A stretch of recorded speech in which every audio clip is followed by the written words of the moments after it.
और अब बात करते हैं सत्ता के महासंग्राम की। पश्चिम बंगाल में सियासी तूफान उठ चुका है। 294 सीटों का ये दंगल अब व्यक्तिगत हमलों और तीखी तुलनाओं के चरम पर है। प्रधानमंत्री नरेंद्र मोदी ने मोर्चा संभाल लिया है। बंगाल में घुसपैठ का मुद्दा उठाकर टीएमसी को बीजेपी की तरफ से लगातार घेरा जा रहा है। बीजेपी ने टीएमसी शासन को महाजंगल राज करार दिया है। उधर ममता बनर्जी ने सांप से बीजेपी की तुलना कर साफ कर दिया कि ये लड़ाई आर पार की है। नए बंगाल की क्रांति का बिगुल बज गया है। बीजेपी पश्चिम बंगाल की माटी से इस वक्त विकास की बातें कम, वार पलटवार के धमाके ज्यादा जोरों पर हैं। बंगाल में विधानसभा चुनाव महज चुनाव नहीं बल्कि दो विचारधाराओं का महासंग्राम है। एक तरफ प्रधानमंत्री नरेंद्र मोदी का संकल्प, दूसरी तरफ मुख्यमंत्री ममता बनर्जी का अस्मिता काट। पीएम मोदी अपनी रैलियों में ममता सरकार को महाजंगल राज और निर्मम सरकार बताकर हमलावर हैं। आज मैं बंगाल के लोगों से एक वायदा करता हूं। बंगाल में बीजेपी सरकार बनते ही घुसपैठ के मददगार लोगों के खिलाफ एक विशेष जांच बिठाई जाएगी और घुसपैठियों के जो आका है उनको जेल में भरा जाएगा। पश्चिम बंगाल के माटी में इस वक्त सियासत का लावा उबल रहा है। 294 सीटों वाली विधानसभा के लिए जंग का ऐलान है। पहला चरण 23 अप्रैल को है, जहां 152 सीटों पर वोटिंग है। दूसरा चरण 29 अप्रैल को है, जहां 142 सीटों पर वोटिंग है। नतीजे 4 मई को आने हैं। पीएम मोदी ने ममता सरकार को घेरने के लिए आरोपों की बौछार कर फ्रंट फुट पर बैटिंग शुरू की है। घुसपैठियों का कब्जा हो रहा है और मानुष भयभीत है, डरा हुआ है, सहमा हुआ है।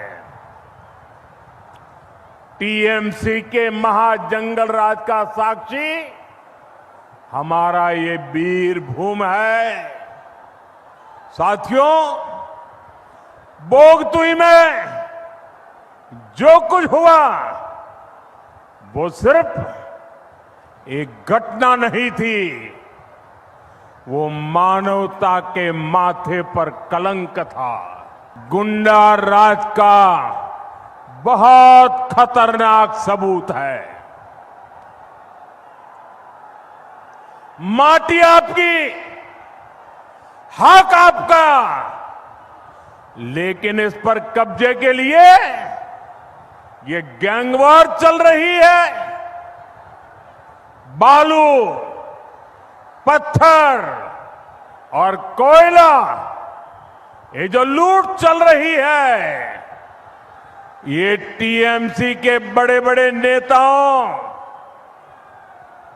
उनके आला कमान, उनके आशीर्वाद से हो रहा है। पीएम मोदी के इस वार को लेकर ममता भी पीछे नहीं है। ममता बनर्जी ने सुरक्षा का सबसे बड़ा हथियार बनाया। बीजेपी के घुसपैठ वाले आरोपों को लेकर ममता बनर्जी ने सीधे जनता की भावनाओं को छुआ, संदेश दिया, अगर बंगाल को सुरक्षित रखना है तो टीएमसी ही विकल्प है। বেসরকারি কর্মচারীদের ভালো রাখতে হয়, গ্রাম বাংলাকে ভালো রাখতে হয়। মনে রাখবেন, সারা বাংলায় কে প্রার্থী ভুলে যান, আমার সরকার যদি চান, আমার নেতৃত্বে তৃণমূল কংগ্রেস সরকার, তাহলে প্রার্থী আমি।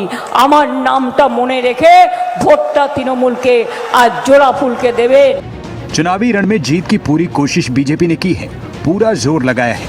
पश्चिम बंगाल के लिए बीजेपी का घोषणा पत्र यानी भरोसे का पत्र जारी किया है।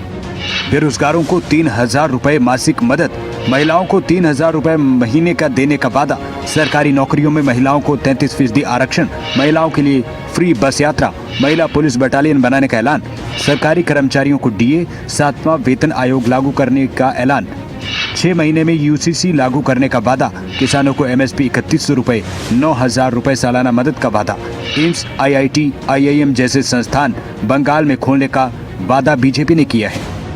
ममता दीदी ने पूरे 3 टर्म भय, भेदभाव और भ्रष्टाचार ये तीनों चीजों को प्रस्तापित करने में लगाया है, परंतु अब भाजपा के भरोसे के आधार पर बंगाल की जनता नया रास्ता ढूंढेगी। ये भरोसा है कानून के राज का, ये भरोसा है व्यक्तिगत और राष्ट्रीय सुरक्षा का, ये भरोसा है सोनार बांग्ला के निर्माण का। इस चुनावी दंगल में जुबानी जंग मर्यादाओं की सीमा लांघ रही है। पश्चिम बंगाल की सीएम ममता बनर्जी ने बीजेपी पर सबसे बड़ा अटैक किया है।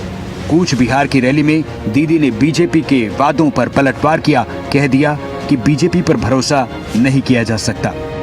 সাপকে বিশ্বাস করতে পারেন, নাগ দেবতা নাগিনী দেবতা, কিন্তু মনে রাখবেন বিজেপিকে বিশ্বাস করবেন না, করলেন আর গেলেন।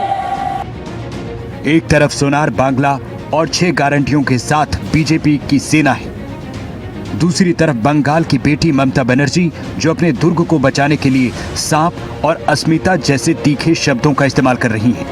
बंगाल का ये दंगल सिर्फ सत्ता की लड़ाई नहीं, बल्कि 2 विचारधाराओं का टकराव भी है।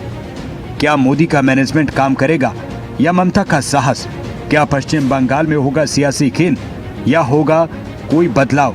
4 मई को हर सवाल का जवाब मिलेगा। ब्यूरो रिपोर्ट, खबरें अभी।